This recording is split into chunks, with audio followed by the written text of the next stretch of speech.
Assalamualaikum warahmatullahi wabarakatuh. Salam sejahtera bagi kita semua. Om Swastiastu, Namo Buddhaya, salam kebajikan.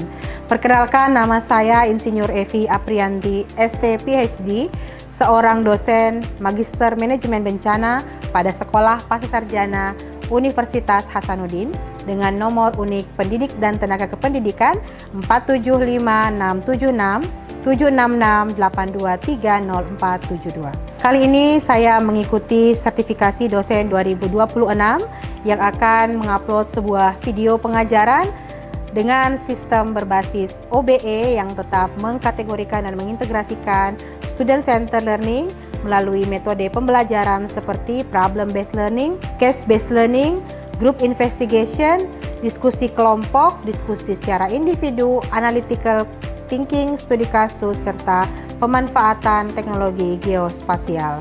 Pendekatan ini bertujuan agar mahasiswa mampu mengembangkan kemampuan berpikir kritis, analitik, dan juga integratif dalam memahami segala kompleksitas bencana dengan korelasi yang berkaitan dengan aspek lingkungan, teknologi, dan pembangunan berkelanjutan. Pada pembelajaran kali ini kita akan membahas tentang aspek kebumian dan ekologi kebencanaan dengan fokus pada bagaimana konsep-konsep kebumian dan ekologi dapat digunakan untuk memahami dinamika risiko bencana serta mendukung pengambilan keputusan berbasis ilmu pengetahuan. Baik, mari kita saksikan untuk program pengajaran melalui video pembelajaran berikut ini. Assalamualaikum warahmatullahi wabarakatuh. Adik-adik semua, apa kabar? Baik. Pak Warsel, bagaimana kabarnya? Puji Tuhan baik. Baik, puji Tuhan baik. Pak Agung? Alhamdulillah. Oke. Nah, kita sudah masuk pada pekan keempat.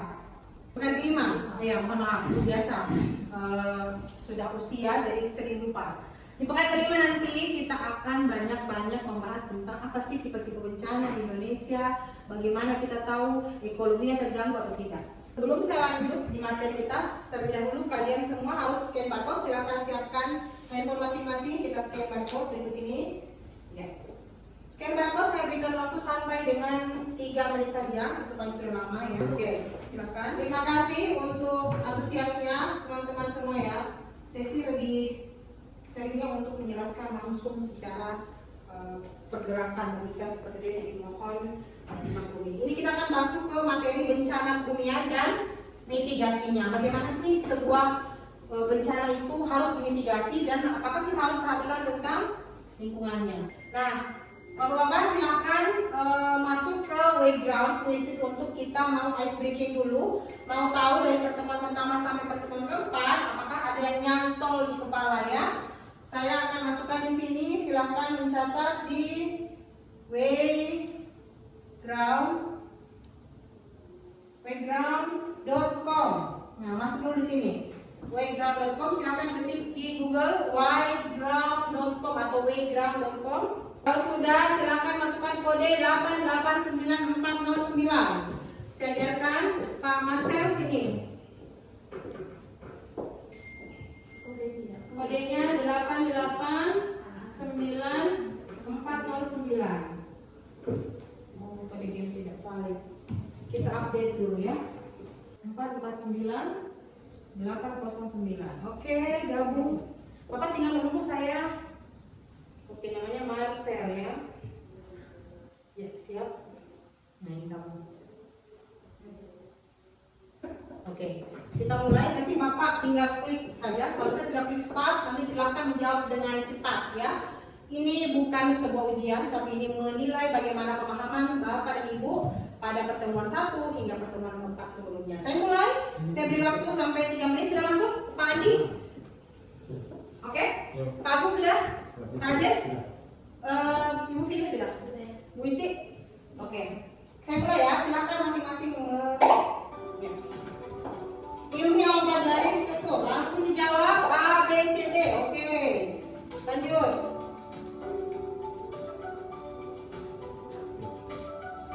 Oke, baru 3 yang merespon.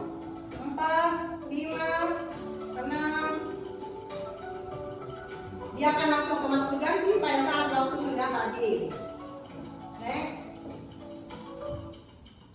Ya. Yang kedua, salah satu penyebab utama terjadinya gempa tektonik. Ayo, ada 30 detik teman-teman ya, silahkan diisi. Bapak silahkan diisi. Oke, saya bantu ya. Ya, tidak apa-apa. Semuanya punya solusi Pak. Ya. Silakan. Oke, kita lihat 5, 4, 3, 2, 1, lanjut. Oke, next. Nah, sudah selesai? Yang juara pertama adalah Isti. Tepuk tangan. Berarti Isti paham banget nih dari pertemuan pertama sampai keempat. Juara kedua ada Nona. Siapa yang Nona? Oh, kakaknya. Yang ketiga ada Andi. Oke. Berarti teman-teman yang tiga orang ini betul-betul belajar dan memahami materi. Yang keempat adalah Filia, yang kelima aku, dan yang keenam Marcel. Apa ya? Baik. Setelah SPG ini, salah saya harus masuk langsung ke materi yang lebih dahsyat lagi ya. Oke, Bapak Ibu, bencana kebumian itu sama dengan bencana alam, betul kah? Betul ya, semua itu berasal dari bumi. Kita baca bersumber dari atas atau bumi namanya atmosfer, bersumber dari bawah namanya litosfer, bersumber dari lautan namanya gelombang pasang, tsunami dan sebagainya, bersumber dari gabungan permukaan bumi, lautan dan atmosfer itu namanya gerakan-gerakan tanah, dan yang terakhir dari luar angkasa namanya meteori. Nah, bencana-bencana ini sangat berpengaruh terhadap aspek-aspek kebumian. Namanya kebumian dari apapun yang ada di bumi, mau dari lapisan paling atas, stratosfer sampai dengan inti bumi. Ya, nah bencana ini bukanlah sebuah kebumian, tetapi bencana adalah akibat daripada apa yang telah kita lakukan terhadap bumi. Ya, next ya, saya melangkah ke selanjutnya. Karakteristik bencana alam. Jenis-jenis bencana itu kita tahu ada banjir, longsor, amblasan. Ibu boleh tahu di Indonesia bencana apa yang paling sering terjadi? Ada yang bisa? Oke, Andi? Letusan gunung api. Letusan gunung berapi. Oke, siapa lagi yang bisa? Banjir. Banjir. Filia? Tsunami. Tsunami, Raja, Filia? Longsor. Longsor. Yang lain? Itu aja? Tsunami. Sudah, tsunami tadi Raja sudah. Oke, jadi 2 ya.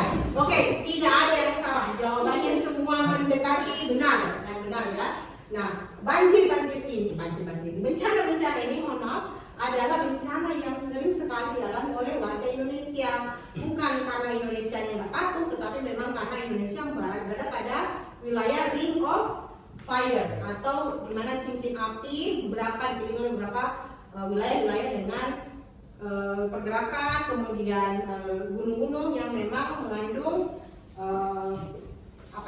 getaran tektonik yang lebih besar. Oke. Bapak Ibu, sekarang kita ada namanya triangle disaster. Nah, 3 siklus bencana berawal dari pra bencana, saat bencana, dan pasca bencana. Masing-masing punya beberapa poin-poin penting yang harus diperhatikan. Pada saat pra bencana kita namakan dengan tindakan pencegahan atau preventif. Ada antisipasi, kesiapsiagaan, mitigasi, simulasi, evakuasi. Pada saat bencana, tanggap darurat, pertolongan kepada korban itu sangat penting, di mana kita sudah tahu bagaimana jalur-jalur evakuasi yang benar. Distribusi logistik ini paling penting, karena biasa bencana itu betul-betul menghilangkan harta benda ya, sandang, pangan, papan, sehingga kita butuh namanya gudang logistik untuk menolong para korban bencana. Dan yang terakhir adalah pasca bencana, di mana kondisi setelah bencana dipengaruhi oleh bagaimana tanggap, bagaimana pra dan saat bencana dilakukan. Kalau dia tidak terintegrasi dengan baik, pasca bencana pasti menimbulkan korban jiwa yang melonjak. Karena itu perlu rehabilitasi, rekonstruksi, dan pemulihan kepada masyarakat. Rehabilitasi itu banyak sekali jenisnya ya, nanti kita akan pelajari nextnya. Kalau nanti ada pertanyaan silakan ya, nggak apa-apa, nanti kita langsung jawab saja. Baik, saya next slide ya. Baik. Kita akan menjelaskan tentang mitigasi bencana. Mitigasi bencana tadi berada pada tahap apa? Mitigasi berada pada pra bencana atau preventif, terhadap pencegahan. Oke, mitigasi adalah bagaimana kita membuat sebuah tindakan pencegahan di mana dia selalu memiliki perbandingan grafik yang berbanding terbalik. Semakin besar bencana berarti resiko semakin meningkat. Semakin tinggi ketahanan masyarakat maka resiko menurun. Ini rumusnya. Risiko bencana adalah besarnya bencana dibanding dengan ketahanan masyarakat atau resiliensi. Next slide. Sekarang kita masuk ke bencana kebumian. Bencana kebumian ini berasal dari atmosfer, ada badai tropis, ada banjir, ada kebakaran hutan, ada longsor. Kalau di Indonesia itu biasanya kalau longsor itu biasanya di Toraja. Baru-baru ini saya pernah lihat ya, panas betul ya. Di Toraja kenapa? Karena beberapa kali kajian ya, rumah-rumah yang dibangun itu bukan berada pada tempat yang seharusnya. Jadi di situ adalah fungsi penanaman, fungsi untuk resapan. Tetapi karena adanya pembangunan rumah yang eksploitasi sehingga menutup itu lahan-lahan untuk meresapkan air. Jadi air masuk, ya. Kalau saya bisa gambarkan seperti ini. Nah, ini lahan kita ya, lahan kita. Ya, ada air hujan, jadi saya bisa berikan lahan hujan di sini. Nah, kita punya ini daerah resapan. Dia seharusnya bisa meresap masuk seperti ini.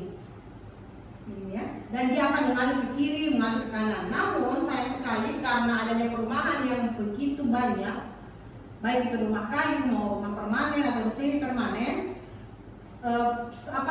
hujan ini tidak langsung masuk ke tanah, dia harus menepi dulu sehingga menyebabkan jenuh air di sini.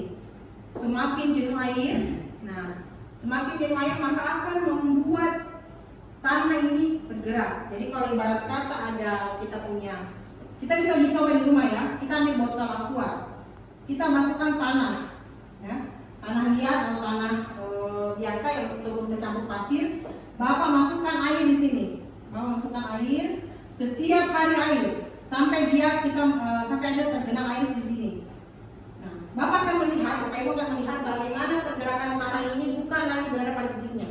Jadi kalau dikasih batas, misalnya di sini batas pertama sebelum kena air, dia akan meningkat menjadi batas di atas seperti ini. Kenapa? Karena airnya menambah volume daripada tanah. Karena dia punya tempat sudah terkotak-kotak, jadi karena dia banyak menampung air maka terjadi retakan. Itulah kenapa kalau dia sudah musim hujan dia akan lembek, dia akan memecah seperti ini. Saya bisa kasih warna merah, dia akan memecah seperti ini sehingga ada terjadi longsor. Itulah yang menyebabkan tanah jenuh air. Ya, menakutkan ya, tapi itulah yang menjadi fakta yang harus kita hadapi dan bagaimana cara pencegahan yang kita bicara di akhir mata kuliah ya. Oke, ini ada contoh badai tropis. Kita masuk ke badai tropis. Badai tropis sih jarang ya di Indonesia ya. Biasanya dia muncul dalam bentuk angin puting beliung. Pernah dengar? Pernah? Kenapa angin puting beliung biasanya hanya di lapangan luas? Kenapa? Karena ada tekanan, bapak-bapak. Kalau di lapangan luas, lapangan seperti sawah-sawahan atau perkebunan, itu tidak ada tekanan dari bawah. Nah, ibarat kata kalau bapak mengaduk kopi, dia akan bersentral pada daerah yang tidak diaduk. Coba kita perhatikan lingkaran kopi, ya, atau ngaduk teh atau ngaduk air pakai tangan, gelembungnya dia akan begini, dia akan seperti ini. Saya akan perlihatkan langsung ya. Jadi kalau ini kopi, ibarat kopi di gelasnya, kalau bapak mengaduk dia akan begini, dia akan begini, ya kan? Dia akan tempat yang tidak punya tantangan dari tangan di situ. Tetapi sayangnya ketika kita lepaskan dia bisa bergeser ke kiri, bergeser ke kanan. Karena sudah tidak lagi hambatan dari sendok, ya, dari tangan yang mengaduk, gitu ya. Nah itu yang dinamakan dengan siklus badai yang tropis, jadi dipengaruhi oleh tekanan udara dan gravitasi. Sama dengan di beberapa daerah di Eropa sana juga terjadi ya. Ini beberapa contoh badai, ada Rose, ada Jacob, masing-masing dinamakan dengan nama-nama yang Katrina. Ini baru terjadi di Amerika Serikat, itu banyak membelantakan rumah. Nah ini ada banjir. Nah ini ada di Makassar kan banjir, ada banjir bandang. Ada ya, pernah di daerah-daerah yang perumahan-perumahan yang kompleks-kompleks. Kalau di daerah-daerah kampung itu biasa di Mamuju, Sulawesi Barat, atau di sini Luwu, betul. Palu juga itu. Banjir itu ada juga pergerakan di situ, pengaruh pergerakan sehingga terjadi likuifaksi. Banjir ini memang kalau dipikir-pikir sebenarnya bukan masalah sampah juga ya, bukan cuma sampah, tapi karena kita tidak mengindahkan yang namanya peraturan pembangunan. Karena ada izin ya, izin mendirikan bangunan itu harus ada amdalnya, harus ada penilaiannya. Nah itu yang harus kita perhatikan. Tapi ya, let's get to the dunia nyata ya. Ini kira-kira simulasi untuk banjir ya. Ini ada daratan, kemudian ada garis-garis air. Nah, di dataran banjir ketika salah satu tertutupi, maka dia akan mencari jalur lain. Tapi karena jalur lain dia akan mencari daerah yang sama-sama rendahnya. Kenapa? Karena sifat air itu mengalir dari tinggi ke rendah atau hulu ke hilir. Saya bisa contohkan kira-kira, nah kayak begini digambar contoh banjir di atas ya. Kalau kita bisa lihat, saya ada ininya. Kita coba buat sebuah simulasinya ya. Nah, mana fokusnya ini? Oke. Nah, di banjir ini biasanya dia akan mencari tempat di mana tidak ada rintangan, sama dengan badai tadi. Nah, penyebab banjir adalah hujan lebat, ya, ada penggundulan lahan, ada saluran drainase yang tersumbat, kemudian alih fungsi lahan yang seperti contohkan tadi di Toraja yang seharusnya lahannya akan resapan, tetapi kemudian ditempati oleh rumah warga. Next, nah kita masuk ke materi kebakaran hutan. Inline dengan tadi badai, banjir, kemudian gempa bumi. Ini ada perubahan temperatur rata-rata tanah. Bapak Ibu sadar bahwa semakin banyak kita menggunakan bahan yang tidak bisa diperbaharui, lama baru diperbaharui, itu akan semakin menaikkan panas bumi sebesar 2 derajat. Ini ya. Dari tahun 2000 sampai dengan 2020 itu sudah naik 8 derajat Bapak Ibu. Jadi kalau teman-teman, kalau saya waktu kecil, jam 10, jam 11 saya bisa keluar bermain tanpa menggunakan payung, sunscreen dan sebagainya. Tapi sekarang saya jam 8 jam 9 itu sudah seperti di neraka. Kenapa? Karena panas bumi luar biasa. Ini menyebabkan juga perubahan iklim yang terlalu cepat. Terkadang bulan-bulan Juli, Agustus itu sudah musim hujan ya, tapi karena perubahan iklim yang cepat sehingga dia tidak sesuai dengan siklusnya. Nah, ini perubahan temperatur. Nah, kita spotlightkan di bagian sini. Kita lihat ada beberapa tanda panah. Nah, untuk mana spotlight ini? Ada kebakaran hutan. Nah, ini ada kaitan El Nino dengan kebakaran hutan di Indonesia. Seperti apa sih El Nino itu? Fenomena El Nino menyebabkan adanya peningkatan suhu permukaan laut di Pasifik Tengah dan Timur yang terdapat. Kalau kebalikan El Nino namanya La Nina. Ya, El Nino peningkatan suhu, La Nina penurunan suhu. 982 ini semua grafiknya Bapak-bapak bisa dilihat bagaimana grafik ini sangat berpengaruh dari 1982, kemudian 86 ke 87 sampai dengan sekarang. Dan itu ada yang 2000-an lebih itu sudah sampai dengan 8 derajat peningkatannya. Apa saja dampak-dampaknya? Dampak-dampaknya adalah, kita tarik ke sini. Nah, dampak kebakaran hutan ada kesehatan terganggu, ISPA, kerusakan lingkungan, asap dan polusi serta kerugian ekonomi. Baik, lanjut. Kalau ada pertanyaan langsung aja ya bertanya ya. Nah, ini kita materi 2 terakhir ada longsor. Penyebab longsor bisa dilihat ya Bapak Ibu, ada simulasi tentang tanah. Ini ada pergerakan bidang yang terjadi, massa tanah batuan bergerak pada bidang yang tergelincir seperti ini ya. Kelihatan jelas ya. Kemudian ada longsor rotasi, dia berputar-putar, atau namanya likuifaksi.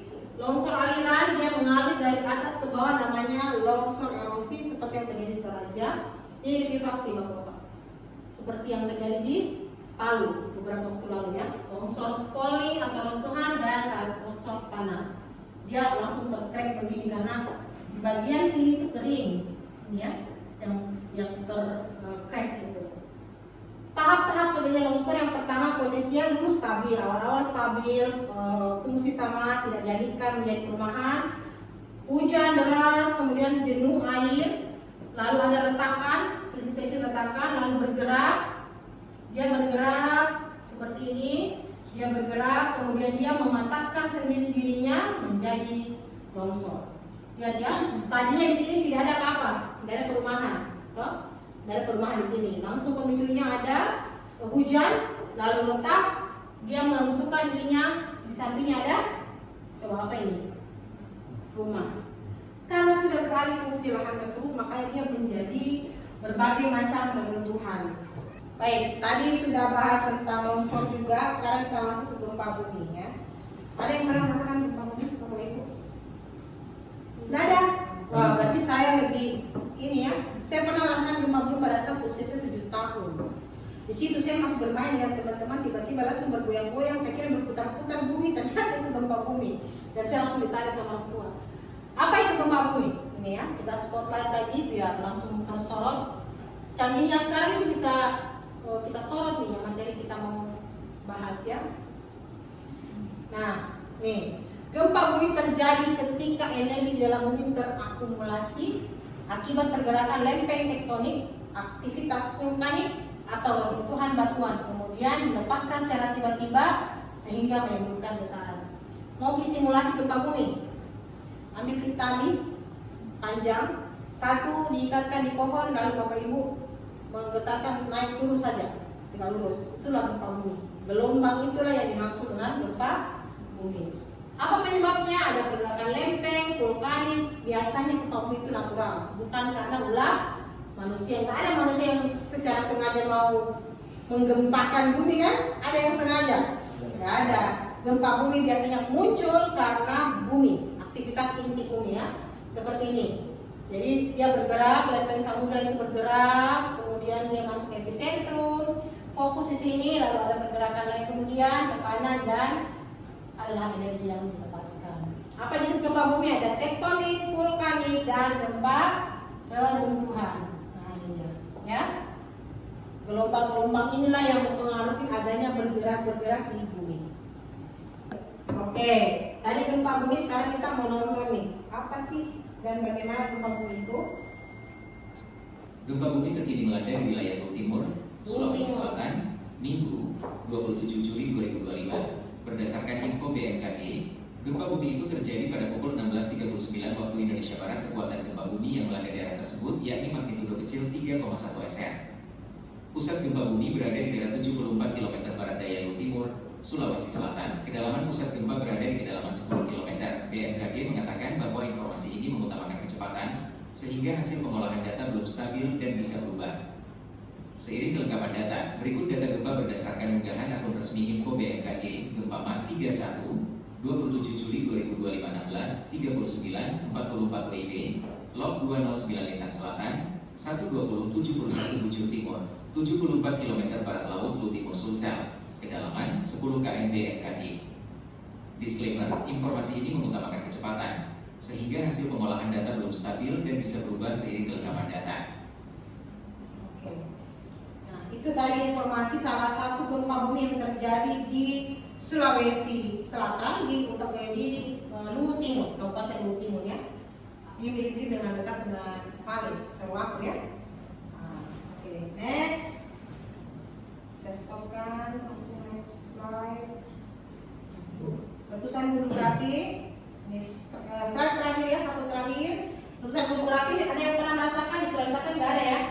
Yang ada itu di Jawa, Jogja, di Sumatera, di Kalimantan.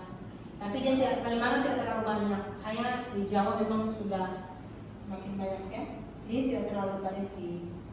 Sekian dan terima kasih teman-teman. Ada yang mau bertanya mungkin satu atau dua orang boleh. Ingat bahwa pada materi ini nanti ada tugas ya. Tugas itu saya perlihatkan dulu di CPNK kita. Ya, sambil menunggu pertanyaan Bapak Ibu semua. Di sini Ibu perlihatkan ada beberapa kriteria nanti untuk pencapaian lulus 10% nilai di kelas kita.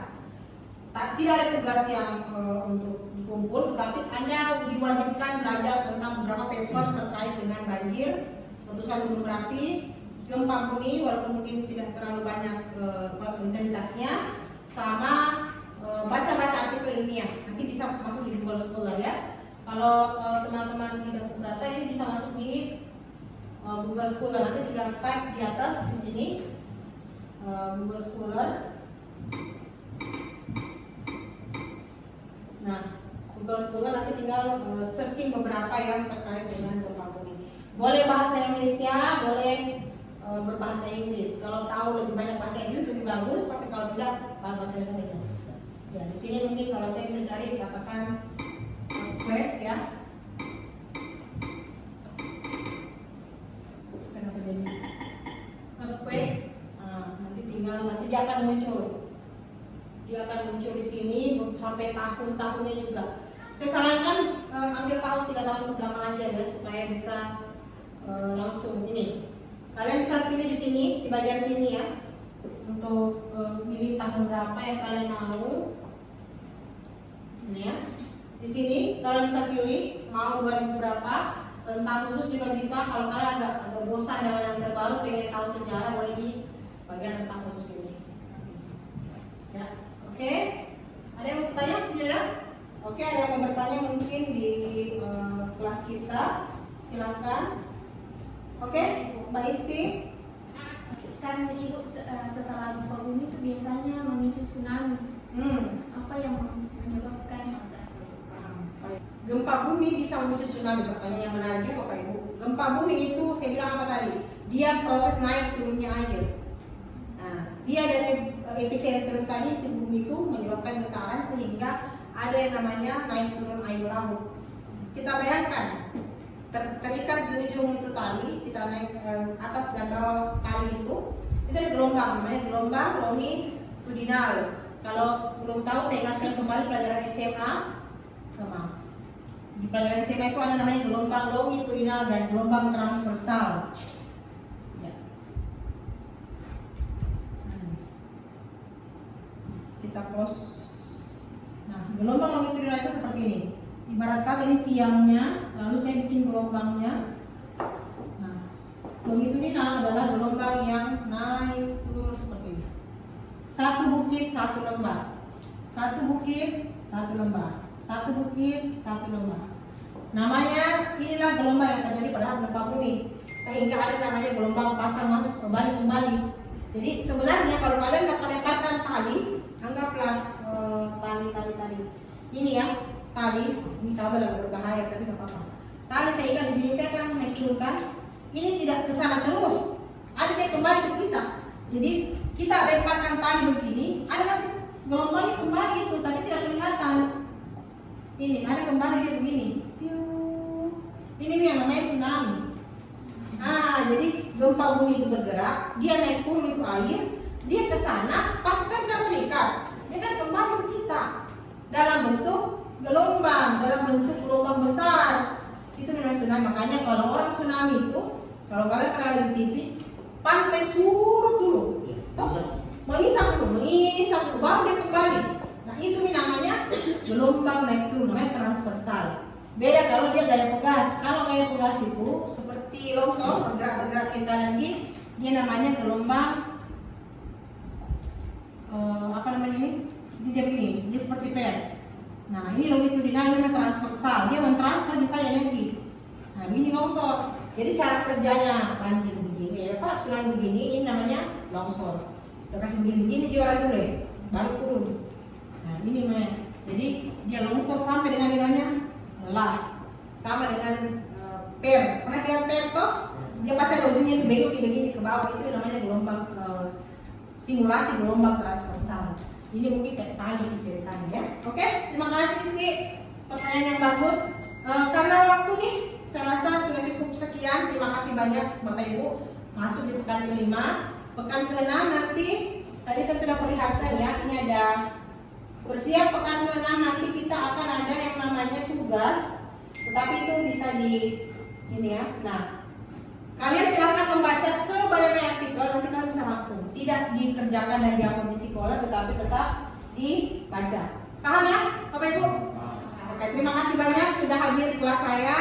Jangan bosan-bosan, kita santai tapi pasti ya. Terima kasih, saya akhiri. Wabillahi taufiq wal hidayah. Assalamualaikum warahmatullahi wabarakatuh. Selamat istirahat.